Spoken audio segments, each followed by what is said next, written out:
তো আজকে বনলতা থেকে স্টার্ট করেছি। বনলতা থেকে পেছনের দিকে একটা রাস্তা রয়েছে, রাস্তা পেরিয়ে আমার লেফট সাইডে যেটা রয়েছে সেটা একটা রিসোর্ট। তো এটা হচ্ছে বনফুল। আর এই পাশ দিকে কিছুটা যাওয়ার পরে একটা রাইট সাইডে রাস্তা ঢুকে যাবে। তো সেখানে ঢুকলে এখানে একটা ছোটো লেক টাইপের রয়েছে। তো এই জায়গাটার নাম হচ্ছে সুমুদ বাঁধ। তো গোটা বনের যে জলটা, সেই জলটা কিন্তু এখানে এসে কিন্তু জমা হয়।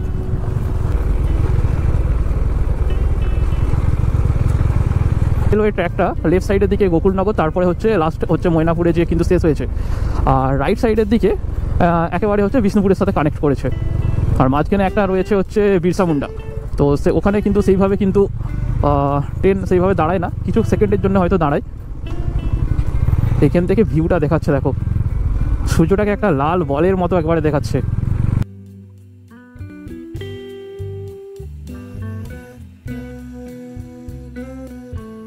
আর পাশ দিকেই যাচ্ছে দেখো রেলওয়ে ট্র্যাক। আর এই যে রেলওয়ে ট্র্যাকটা রয়েছে এটা দিয়ে কিন্তু সেইভাবে কিন্তু ট্রেন যায় না। একটা ট্রেন যায় কেবলমাত্র যেটা 7:30টার দিকে, আবার সেই ট্রেনটাই রাত্রেবেলা মানে কিছুক্ষণ পরে আবার কিন্তু ব্যাক করে বিষ্ণুপুর চলে যায়।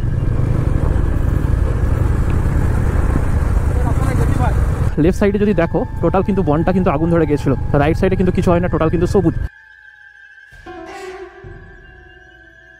এই রাস্তা থেকে রাইট সাইডে একটা রাস্তা নিয়ে নিলাম। দেখো রাস্তাটা কী রকম, এই দিকে রাস্তা দিকে হয়তো কেউ বাইরের ছেলেরা তো যাবে না, এখানে হয়তো যারা গ্রামীণ রয়েছে তারা তো যাবেই। টোটাল রাস্তায় কিন্তু ডিফারেন্ট, মাটির রাস্তা। অন্যগুলো তো কাপড়ের রাস্তা হয়, কিন্তু এই রাস্তাটা কিন্তু টোটালি কিন্তু মাটির। কিন্তু এইসব রাস্তায় সন্ধ্যেবেলায় কিন্তু যাওয়া উচিত না, কারণ দুপাশেই দেখছো জঙ্গল আর জঙ্গল। এই পাশের দিকে যদি দেখো একটা ছোট কিন্তু ব্রাঞ্চ ক্যানেল কিন্তু ঢুকে গেছে।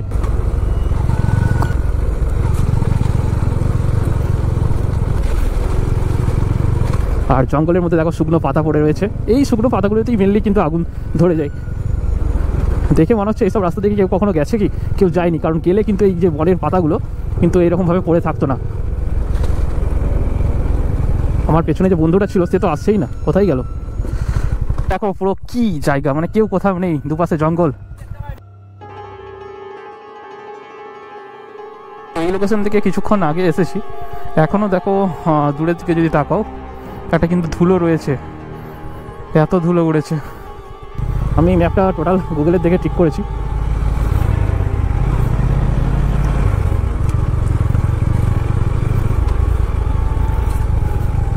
এদিকে কিন্তু 4 হুইলার যাবেই না, কারণ যা রাস্তা রয়েছে মাঝে মাঝে, এখানে দেখো যে রাস্তাটা কিন্তু ঠিক রয়েছে, কিছুটা যাওয়ার পরে কিন্তু একটা উঁচু ঢিবি রয়েছে, কিন্তু ওইখানেই মেনলি আটকে যাবে।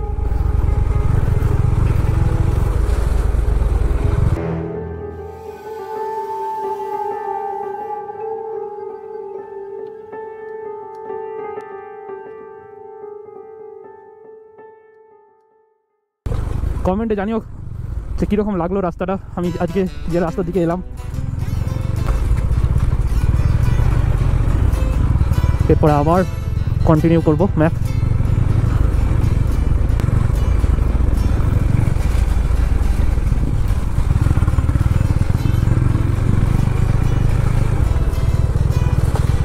এই জঙ্গলের মধ্যেও কিন্তু বাইক চালানোর একটা আনন্দ কিন্তু আলাদাই, কেউ কোথাও নেই।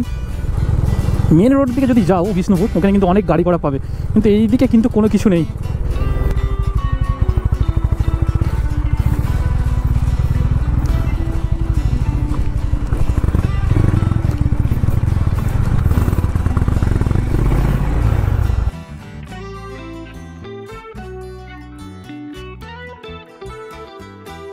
এই লোকেশনেও একটা কিন্তু ওয়াচ টাওয়ার কিন্তু রয়েছে।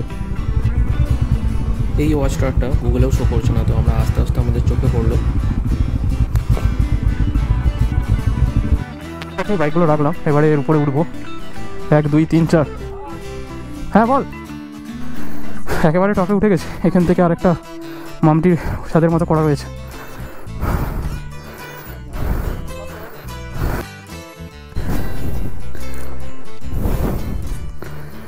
তো একেবারে উপরে উঠে চলে এসেছি।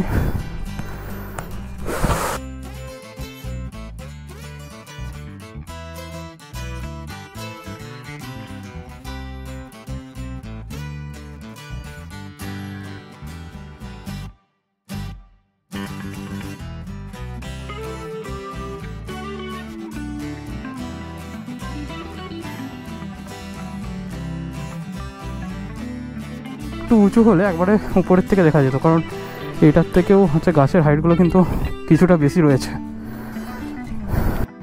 ওঠানামা করতে যেয়ে পুরো হাঁপিয়ে গেলাম। এবার এখান থেকে বেরাবো। আর এগুলো কিন্তু বনেরই পাতা, ওখান থেকে সব জড়ো করে করে বস্তায় করে এগুলো রাখবে, তারপরে আবার এখান থেকে কালেক্ট করে গাড়ি করে বাজারের দিকে নিয়ে যাবে। ঘড়িতে 6:10 বাজে আর হালকা কিন্তু অন্ধকার নেমে গেছে। তো আমি ফগ লাইটটা জ্বেলে নিলাম, কারণ কোথায় বন জঙ্গল থেকে মাঝখানে শেয়াল বা কুকুর বেরিয়ে যায় তার জন্য। তো ওই ক্যানেল থেকে আমরা দুটো রাস্তা ভাগ হয়ে যাবে, দুটো রাস্তা দিয়ে কিন্তু মানে যে ব্রিটিশ এয়ারপোর্টটা রয়েছে যাওয়া যায়। তো আমরা নেবো হচ্ছে ক্যানেলের পাশ দিকে, যে ক্যানেলটা মুকুটমণিপুর ড্যাম থেকে আসছে, তো ওই ক্যানেলটা হয়ে আমরা যাব। তো এই রাস্তাটাও কিন্তু জয়পুর থেকে আসছে, এই পাশের রাস্তাটাও কিন্তু জয়পুর থেকে কিছুটা এগিয়ে যাওয়ার পরে এইদিকে আসছে। আর এইদিকে গেলেও কিন্তু চাতাল যাওয়া যাবে। আর আমরা এইদিকে যাবো না, যাবো হচ্ছে লেফট সাইডের দিকে। এখানে একটা সাদা ধোঁয়ার মতো কিছু একটা যেন চলে গেছে মনে হচ্ছে।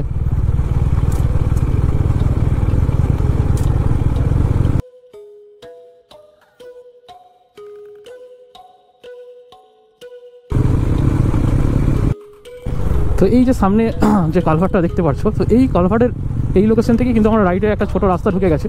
এই রাইট সাইডের রাস্তাটা আমরা নেব।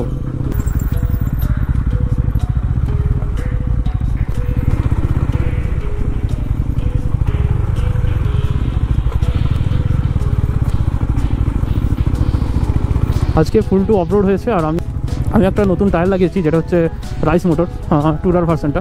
তো পারফরমেন্স কিন্তু ভালোই। আমি ভাবছিলাম হয়তো পারফরমেন্স হয়তো অতটা ভালো হবে না ভাবছিলাম, কিন্তু আগের থেকে যে এমআরএফের যে ইয়েটা ছিল তার থেকে কিন্তু এটা অনেকটাই বেটার। তো এদিকে দুটো রাস্তা, একদিকে হচ্ছে বিষ্ণুপুর চলে যাচ্ছে, আর রাইট সাইডে হচ্ছে আমাদের যে চাতালটা যাওয়া যাবে। চাতাল বলতে আমাদের যে ব্রিটিশ এয়ারপোর্টটা রয়েছে, তো সেটাই। ব্রিটিশ যুদ্ধকালীন টাইমে দুটো এয়ারফিল্ড বাঁকুড়া ডিস্ট্রিক্টে তৈরি করা হয়েছিল। তো একটা হচ্ছে আমরা এখন যে লোকেশনে রয়েছি, আর একটা হচ্ছে পিয়ারডোবাতে। তো এয়ারফিল্ডে যেসব জিনিস থাকা দরকার সেসব জিনিস এখন ন্যাচারালি নেই। যদি চারপাশে তাকাও তো দেখবে দুপাশে টোটালি কিন্তু জঙ্গল। 2 কিলোমিটার জুড়ে সামনে রয়েছে রানওয়ে, আর এই এয়ারফিল্ডটা এখন কিন্তু পরিত্যক্ত অবস্থায় কিন্তু পড়ে রয়েছে।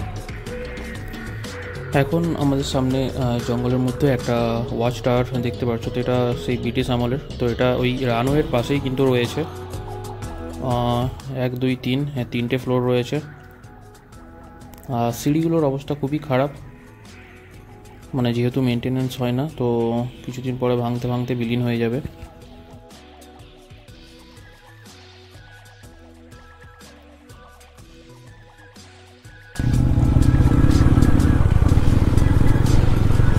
আর ধুলোটা উড়ছে দেখো, ও ভয়েতে এগিয়ে গেল, দেখছে পেছনে ধুলো পাচ্ছি, তার থেকে সামনে এগিয়ে যায়। অন্ধকার তো নেমেই গেছে, তার জন্য হয়তো সেইভাবে দেখতে পাচ্ছ না চারপাশটা। কিন্তু এখন আমরা আবার সেই রাস্তা হয়েই কিন্তু একটা ওয়াচ টাওয়ার পড়বে, মানে আগের ওয়াচ টাওয়ারটা কিন্তু না, এটা একটা অন্য ওয়াচ টাওয়ার। ঠিক আছে, এটা হচ্ছে বাসুদেবপুর ওয়াচ টাওয়ার। তো এই ওয়াচ টাওয়ারের পরে হচ্ছে আরেকটা লেক আছে। তো লেকের পরে ওই লোকেশন থেকে আমরা যাবো হচ্ছে লালবাঁধের দিকে।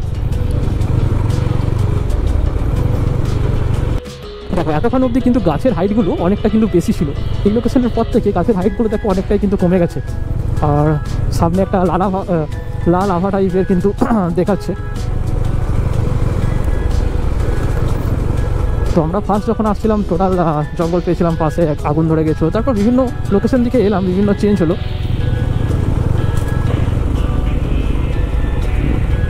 দেখো এইখানে আরেকটা রয়েছে ওয়াচ টাওয়ার, এটা হচ্ছে বাসুদেবপুর ওয়াচ টাওয়ার।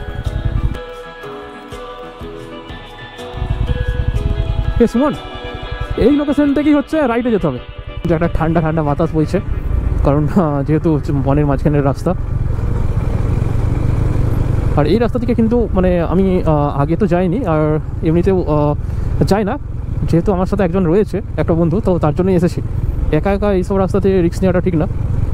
আর সামনে একটা আংশিক চাঁদ, ক্যামেরায় আসছে নাকি জানি না, এখানের ভিউটা একটা আলাদা লেভেলেরই দেখাচ্ছে। আর অপোজিট দিক থেকে কিন্তু কেউ আসবে না, যেহেতু একেবারে নিরিবিলি লোকেশন।